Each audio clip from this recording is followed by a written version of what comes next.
Question number 5 gives us hyperbola with asymptotes, and given in blue here, y minus 5 equals 4 over 5, x minus 6, and y minus 5 equals negative 4 over 5, x minus 6. First thing is I'm going to locate the center by drawing in these two graphs, the blue line and the green line. And I notice that they both have the point slope form with the coordinates 6 and 5. So I can intersect them at x is 6, y is 5. The other thing is that the ratio of the slope ratio, or the ratio of b to a, is 4 to 5. Now be careful, because we can't necessarily say that b is equal to 4 and a is equal to 5. We just know that that's in proportion. So it could be 8 and 10, it could be 12 and 15, we don't know. So there's my picture so far. And then it gives me a point at 5 and 5 plus 4 root 26 over 5 plus minus. So the y coordinate of those 2 points is going to be at 9.08 and positive 0.92. So if I just kind of sketch them on my graph here, I can clearly see that this graph is now going to be trans y. So it's going to be, the hyperbola is going to go in this direction like that. Okay? So it's trans y, which is going to affect how I'm going to set up my equation. So now I have all these parts. I have the center, I have the trans y, so I'm going to start my equation. It's going to look like this.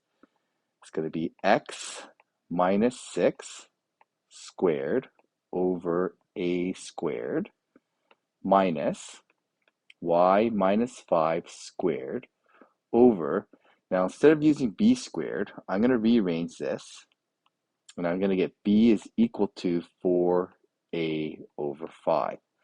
So this is going to be 4a over 5 squared. And because it's trans y, it's going to be equal to negative 1. So I need to solve for a, essentially, and then solving for a, I can figure out b. So I'm going to plug in an x and y coordinate into, so I'm going to plug this x and y into my equation here and here, and that will give me one variable left to solve for. So when I do it, it looks like this.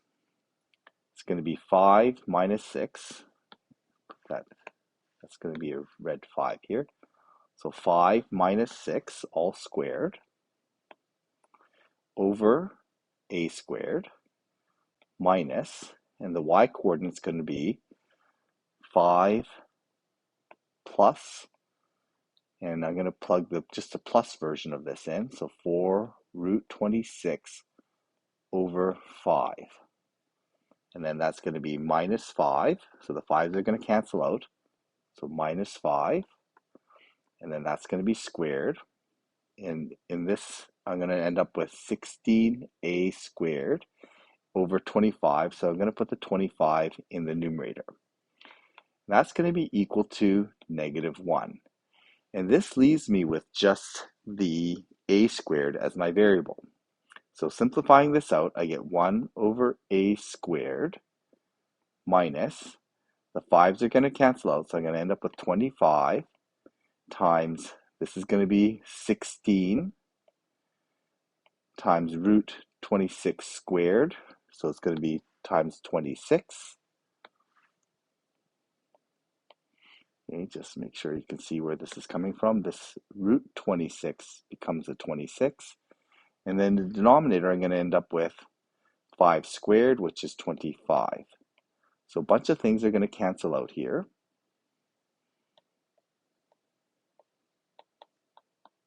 Okay, so canceling out, the times 25, divide 25, times 16, divide 16. So the simplified form of this is going to look like this. 1 over a squared minus 26 over a squared. That's going to be equal to negative 1. So negative 25 over a squared equals negative 1. Negative 25 equals negative a squared. So we get a is equal to plus minus 5. We'll just say a is 5. So solving for a, I get a is equal to 5. Putting into the equation above, it's going to be b equals 4 times a divided by 5, so b is equal to 4. And so I have my equation. I actually had to solve for a and b. It just happened that there was 4 and 5, the same as my slope ratio, but we cannot count on that. We actually have to solve for that. So once we've done that, I can now put it into its final form. I get x minus 6 squared over a squared, which is 25, minus y minus 5 squared all over 4 squared. So that I end up with, that's going to be 16. So b is 4 squared is equal to -1. And that gives me my final equation in graphing form.